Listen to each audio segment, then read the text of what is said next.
Hi friends, ಎಲ್ಲರೂ ಹೇಗಿದ್ದೀರಾ? ನೀವೆಲ್ಲ ತುಂಬ ಚೆನ್ನಾಗಿದ್ದೀರಾ ಅಂತ ಅಂದ್ಕೊಳ್ತೀನಿ. ನಾನು ಕೂಡ ತುಂಬ ಚೆನ್ನಾಗಿದ್ದೀನಿ. ಇವತ್ತು ಬಂದು ಬೆಳಿಗ್ಗೆ ತಿಂಡಿ ಆಯಿತು. ಬೆಳಿಗ್ಗೆ ತಿಂಡಿ ಬಂದು ದೋಸೆ ಮಾಡಿದೆ. ದೋಸೆ ಜೊತೆ ಆಲೂಗಡ್ಡೆ ಪಲ್ಯ ಹಾಗೂ ಚಟ್ನಿ ಮಾಡಿದೆ. ತಿಂಡಿ ಎಲ್ಲ ತಿಂದ್ಕೊಂಡು ಸ್ವಲ್ಪ ಕೆಲಸ ಇತ್ತು, ಮನೆ ಕೆಲಸನೆಲ್ಲ ಮುಗಿಸ್ಬಿಟ್ಟು ಹಾಗೆಯೇ ಮಧ್ಯಾಹ್ನಕ್ಕೆ ಅಡುಗೆ ಮಾಡ್ತಾಯಿದ್ದೀನಿ. ಇವತ್ತು ಮನೆ ಹತ್ರನೇ ತರಕಾರಿ ಅವರು ಬಂದಿದ್ದರು. ಫ್ರೆಶ್ ಆಗಿತ್ತು ತರಕಾರಿ ಎಲ್ಲವೇ. ಹಾಗೆ ನನಗೆ ಬೆಂಡೆಕಾಯಿ ಅಂದರೆ ಇಷ್ಟ. ನಮ್ಮ ಮನೇಲಿ ಎಲ್ಲರಿಗೂ ಇಷ್ಟ ಬೆಂಡೆಕಾಯಿ ಅಂದರೆ. ನನ್ನ ಮಗಳಿಗೂ ನಮ್ಮ ಮನೆಯವ್ರಿಗೂ ನನಗೂ ಬೆಂಡೆಕಾಯಿ ಅಂದರೆ ಇಷ್ಟ. ಹಾಗಾಗಿ ಬೆಂಡೆಕಾಯಿ ತಗೊಂಡು ಸ್ವಲ್ಪ ಬೆಂಡೆಕಾಯಿ ಸಾರು ಮತ್ತು ಬೆಂಡೆಕಾಯಿ ಪಲ್ಯ ಮಾಡೋಣ ಅಂದ್ಕೊಂಡು ಬೆಂಡೆಕಾಯಿ ಸಾರು ಮಾಡಲಿಕ್ಕೆ ನಾನು ಬೆಂಡೆಕಾಯಿನ 4 ಭಾಗ ಮಾಡಿಬಿಟ್ಟು ಹುರಿದಿಟ್ಕೊಳ್ತಾ ಇದ್ದೀನಿ. ಮಾಮೂಲಿ ಬೆಂಡೆಕಾಯಿನ ರೌಂಡಿಗೆ ಕಟ್ ಮಾಡ್ಕೊಳ್ತೀವಿ, ಆದರೆ ಬೆಂಡೆಕಾಯಿನ ರೌಂಡಿಗೆ ಕಟ್ ಮಾಡಿಕೊಂಡು ಬೆಂಡೆಕಾಯಿ ಗೊಜ್ಜೆಲ್ಲ ಮಾಡ್ತೀವಿ. ಆದರೆ ಇವತ್ತು ನಾನು ಅದನ್ನ ಭಾಗ ಮಾಡಿಬಿಟ್ಟು 4 ಭಾಗ ಮಾಡಿದ್ದೀನಿ. ಸ್ವಲ್ಪ ಡಿಫ್ರೆಂಟಾಗಿ ಇರಲಿ ಅಂದ್ಕೊಂಡು. ತುಂಬ ಚೆನ್ನಾಗಿರುತ್ತೆ ಸಾರೇ ಆಗಲಿ ಗೊಜ್ಜೆ ಆಗಲಿ. ಹಾಗೆ ನಾನು ಸಾರಿಗೆ ಅವು ಬೆಂಡೆಕಾಯಿನ ಹುರಿದಿಟ್ಕೊಂಡಿದ್ದೀನಿ. ಅದೇ ಬಾಣಲಿಗೆ ಸ್ವಲ್ಪ ಎಣ್ಣೆ ಹಾಕಿ ಸಾಸಿವೆ ಹಾಕಿ ಕರಿಬೇವು, ಆಮೇಲೆ ಸಣ್ಣಗೆ ಹಚ್ಚಿದೆ ಈರುಳ್ಳಿ, ಒಣಮೆಣಸಿನಕಾಳೆಲ್ಲ ಹಾಕಿ ಒಗ್ಗರಣೆ ಹಾಕ್ತಾಯಿದ್ದೀನಿ ಪಲ್ಯಕ್ಕೆ. ಇದು ನಾನು ಸಣ್ಣದಾಗಿ ರೌಂಡ್ಗೆ ಹಚ್ಚಿಟ್ಕೊಂಡಿದ್ದೀನಿ ಪಲ್ಯ ಮಾಡಲಿಕ್ಕೆ. ನನ್ನ ಮಗಳಿಗೆ ಪಲ್ಯ ಅಂದರೆ ಇಷ್ಟ, ನನಗೂ ತುಂಬಾ ಇಷ್ಟ ಪಲ್ಯ ಅಂದರೆ. ಅವಳು ಗಳಿಗಳಿಗೂ ಹಾಕಿಸ್ಕ ತಿಂತಾ ಇರ್ತಾಳೆ ಬೆಂಡೆಕಾಯಿ ಪಲ್ಯ. ಬೆಂಡೆಕಾಯಿ ಒಟ್ಟಿನಲ್ಲಿ ಒಳ್ಳೆಯದಲ್ವ. ಹಾಗಾಗಿ ಸ್ವಲ್ಪ ಪಲ್ಯ ಸ್ವಲ್ಪ ಸಾರು ಮಾಡ್ತಾಯಿರೋದು, ಸಾರಿ. ಹಾಗೆ ಸೈಡಿಗೆ ನಾನು ಅನ್ನಕ್ಕೆ ಇಟ್ಟಿದ್ದೀನಿ. ಕುದಿಸ್ಲಕ್ಕಿ ಅನ್ನ ಮಾಡ್ತಾಯಿದ್ದೀನಿ. ನನ್ನ ಮಗಳು ನೋಡಿ, ಯಾವುದೇ ಒಂದು ಹಾಡು ಬರಲಿ ಟಿ ವಿಯಲ್ಲಿ ಅದಕ್ಕೆ ಡ್ಯಾನ್ಸ್ ಮಾಡ್ತಾ ಇರ್ತಾಳೆ. ನಾನು ಮಾಡಲಿ ಅಂತ ಬಿಟ್ಬಿಡ್ತೀನಿ.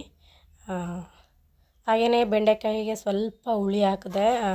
ಸಾರಿಗೂ ಮತ್ತು ಪಲ್ಯಕ್ಕೆ ಎರಡಕ್ಕೂ ಕಲಸಿಟ್ಕೊಂಡಿದ್ದೆ. ಸಾರಿಗೆ ಹಾಕಿದ್ದೀನಿ. ಇದು ಬೆಂಡೆಕಾಯಿಗೆ ಹುಳಿ ಯಾಕೆ ಹಾಕೋದು ಅಂದರೆ, ಅದು ಲೋಳೆ ಬಿಡುತ್ತಲ್ವ, ಆ ಲೋಳೆ ಬರಬಾರ್ದು ಅಂದ್ಕೊಂಡು ಹುಳಿ ಬಿಡ್ತಾರೆ. ಆವಾಗ ಲೋಳೆ ಬರೋಲ್ಲ, ಚೆನ್ನಾಗಿರುತ್ತೆ. ಈಗ ಬೆಂಡೆಕಾಯಿ ಫ್ರೈ ಆಗಿದೆ, ಅನ್ನನೂ ಆಗಿದೆ. ಇನ್ನೇನಿದ್ರು ಸಾರಿಗೆ ರೆಡಿ ಮಾಡಬೇಕು.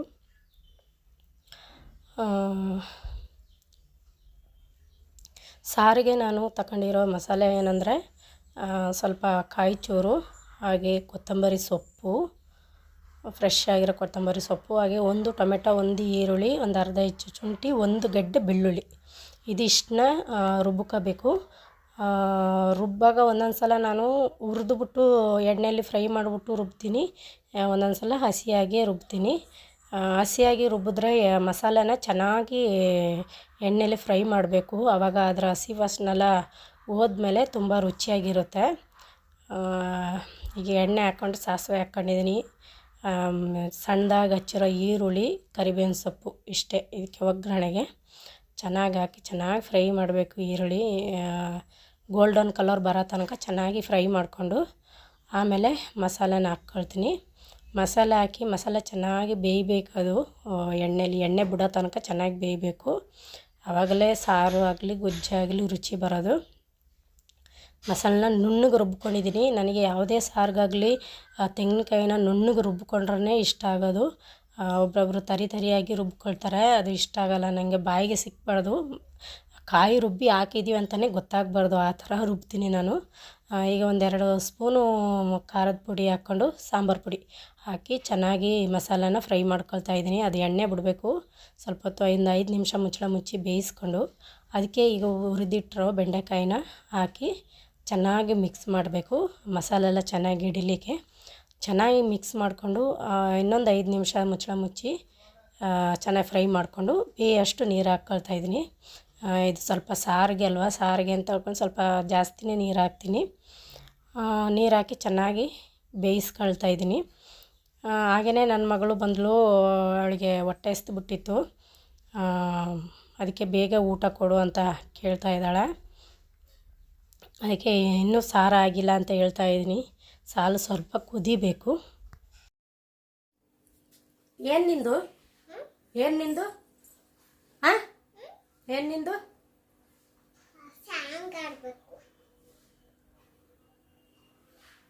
ಹೇಗೆ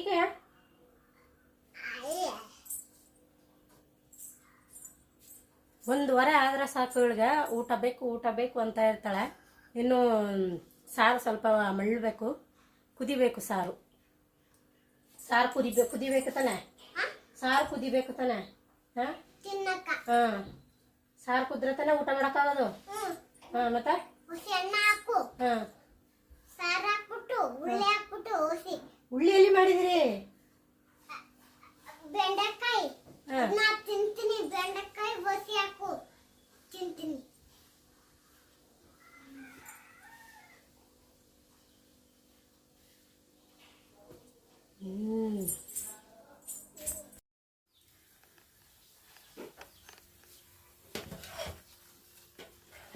ಬೆಂಡೆಕಾಯಿ ಸಾರು ಚೆನ್ನಾಗಿ ಕುದ್ದಿದೆ. ಬೆಂಡೆಕಾಯಿ ಗೊಜ್ಜು ಮಾಡ್ತೀವಲ್ವ, ಅದ್ರದ್ದು ಸ್ಮೆಲ್ ಹೇಗೆ ಬರುತ್ತೆ ಘಮ ಘಮ ಅಂತ ಅದೇ ಥರ ಬರುತ್ತೆ.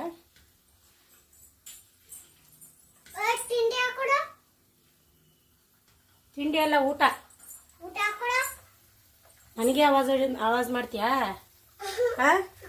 ನನಗೆ ಆವಾಜಾ?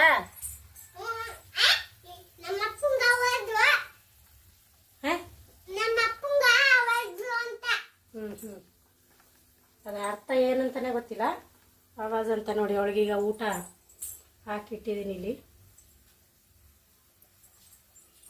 ಸ್ವಲ್ಪ ಸಾರು ಹಾಕ್ತೀನಿ. ಬಿಡು ಬಿಸಿ, ನಾನು ತಗೋತೀನಿ ನಡಿ.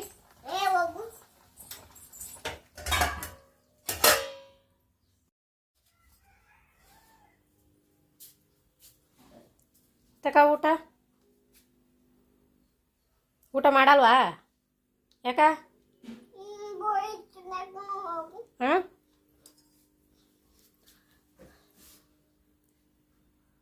ಕೈ ತೊಳ್ಕೊ ಬಂದಿದ್ದೆಲ್ಲ ಮಾಡು ಊಟನ. ನಿನ್ನ ಫೇವ್ರೇಟ್ ಅಲ್ವಾ? ಹಾಂ ನಿನ್ನ ಫೇವ್ರೇಟ್ ಬೆಂಡೆಕಾಯಿ ಗೊಜ್ಜು, ಅಲ್ಲಿ ಬೆಂಡೆಕಾಯಿ ಸಾರು, ಬೆಂಡೆಕಾಯಿ ಪಲ್ಯ ತಿನ್ನಪ್ಪ. ಓಹೋ ಮುನ್ಸ್ಕೊಬಿಟ್ಟಿದ್ದಾಳೆ ನೋಡಿ ನನ್ನ ಜೊತೆ ಇವಳು. ಏ ಅಪ್ಪ, ನಾಳೆನ ನಿನ್ನ ಸ್ಕೂಲಿಗೆ ಕಳಿಸ್ತೀನಿ. ಅವಾಗ ಹಿಂಗೆ ಮುನ್ಸ್ಕೊಂಡ್ರೆ ಮೇಡಮ್ ಹೊಡಿತಾರೆ. ಮುನ್ಸ್ಕೊಳ್ತೀಯ ಅಲ್ಲಿವೆ? ಹಾಂ ಅಲ್ಲೂ ಮುನ್ಸ್ಕೊಳ್ತೀಯಾ? ಮೇಡಮ್ ಹೊಡೆದ್ರೆ ಏನು ಮಾಡ್ತೀಯ?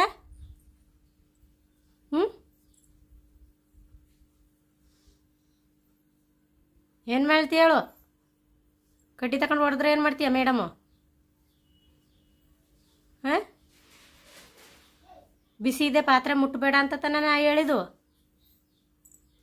ಅದಕ್ಕೆ ಮುನ್ಸ್ಕೊಬಿಡ್ತಾಳೆ.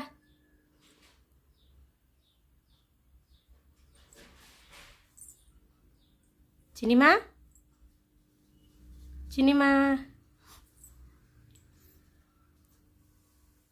ಹೋಯ್ತು. ಚಿನ್ನಿಮ್ಮ ನನ್ನ ಜೊತೆ ಮಾತು ಬಿಟ್ಬಿಟ್ಟಿದ್ದಾಳೆ, ಮಾತಾಡ್ಸಲ್ಲ.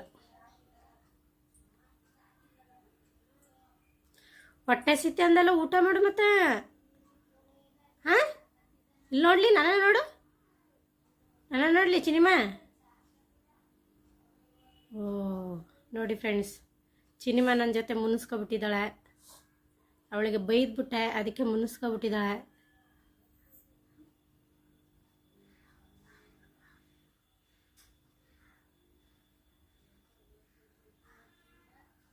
ಏ ಚಿನ್ನುಮರಿ, ಚಿನಿಮಾ, ನೀವು ಊಟ ಮಾಡಿದ್ರೆ ಇವತ್ತು ಸಾಯಂಕಾಲ ದೇವಸ್ಥಾನ ಕರ್ಕೊಂಡು ಹೋಗ್ತೀನಿ. ಜಾಣೆ ನೋಡಿ ನನ್ನ ಮಗಳು ಎಷ್ಟು ಜಾಣೆ ಅಂತ. ದೇವಸ್ಥಾನಕ್ಕೆ ಕರ್ಕೊಂಡು ಹೋಗ್ತೀನಿ, ಕಲ್ಸ್ಕೊ ಊಟ ಮಾಡಬೇಕು. ಹಾಂ ಆಯ್ತು. ಬಿಸಿನಾ ಉರುಪು?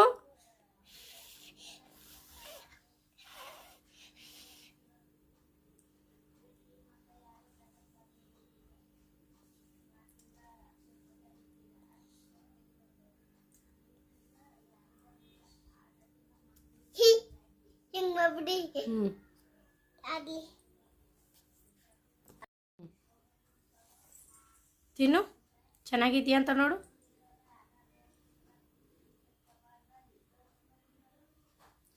ಹ್ಞೂ ಚೆನ್ನಾಗ.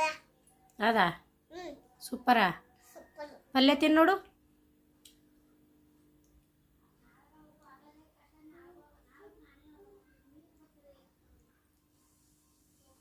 ಚೆನ್ನಾಗ. ಹ್ಞೂ ಜಾಣೆ. ಊಟ ಮಾಡಬೇಕು.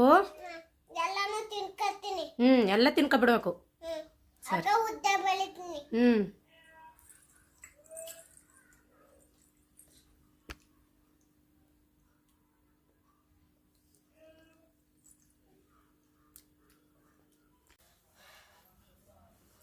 ಫ್ರೆಂಡ್ಸ್, ಊಟ ಅಂತೂ ಮುಗೀತು.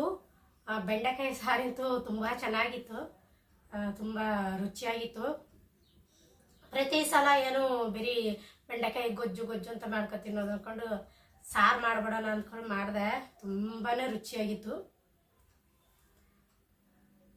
ಇವಳು ನಾನು ಬೆಂಡೆಕಾಯಿ ಪಲ್ಯ ಮಾಡಿ ಬಾಣಲಿನ ಕೆಳಗೆ ಮಡಗಿದ್ದೆ. ಯಾಕಂದರೆ ನಮಗೆ ಇಲ್ಲಿ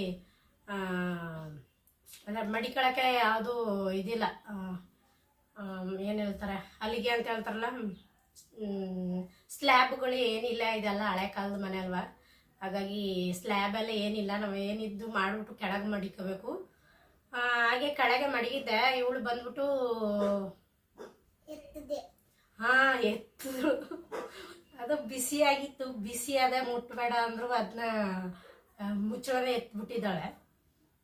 ಆಮೇಲೆ ಸ್ವಲ್ಪ ಬಿಸಿ ತಾಗುತ್ತೇನೋ, ಅದಕ್ಕೆ ನಾನು ಬೈದೆ. ಹೇಳಿದ ಮಾತು ಕೇಳಲ್ವಲ್ಲ ನೀನು, ಬಿಸಿ ಇದೆ ಅಂತ ಹೇಳಿದ್ರೆ ಕೇಳಲ್ಲ ನೀನು ಅಂತ ಹೇಳಿದಕ್ಕೆ ಮುನಿಸ್ಕೊಬಿಟ್ಟಿದ್ದಾಳೆ. ಅಳ್ತಿದ್ಲು.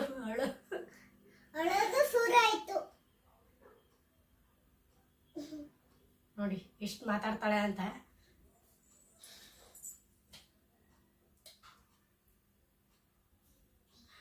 ಸುಮ್ಮನೆ ಅಳ್ತಾ ಇದ್ದಾಳೆ. ಆಮೇಲೆ ಹೆಂಗೋ ಸಮಾಧಾನ ಮಾಡಿ ಊಟ ಕೊಟ್ಟೆ. ಊಟ ಮಾಡ್ದೆ. ಈಗ ಕೂತಿದ್ದಾಳೆ. ನಾನು ಸ್ವಲ್ಪ ಹೊತ್ತು ನಾವು ರೆಸ್ಟ್ ತಗೋಬೇಕು. ಅದಕ್ಕೆ ಈ ವಿಡಿಯೋನ ಎಂಡ್ ಮಾಡ್ಬಿಡೋಣ ಅಂದ್ಕೊಂಡು ಎಂಡ್ ಮಾಡ್ತಾ ಇದ್ದೀನಿ. ಈ ವಿಡಿಯೋನ ನಾನು ಇಲ್ಲೇ ಎಂಡ್ ಮಾಡ್ತೀನಿ. ಇನ್ನು ನಾಳಿನ ವಿಡಿಯೋದಲ್ಲಿ ಸಿಗ್ತೀನಿ. ಬಾಯ್ ಮಾಡ್ಬಿಡು ಫ್ರೆಂಡ್ಸ್. ಬಾಯ್.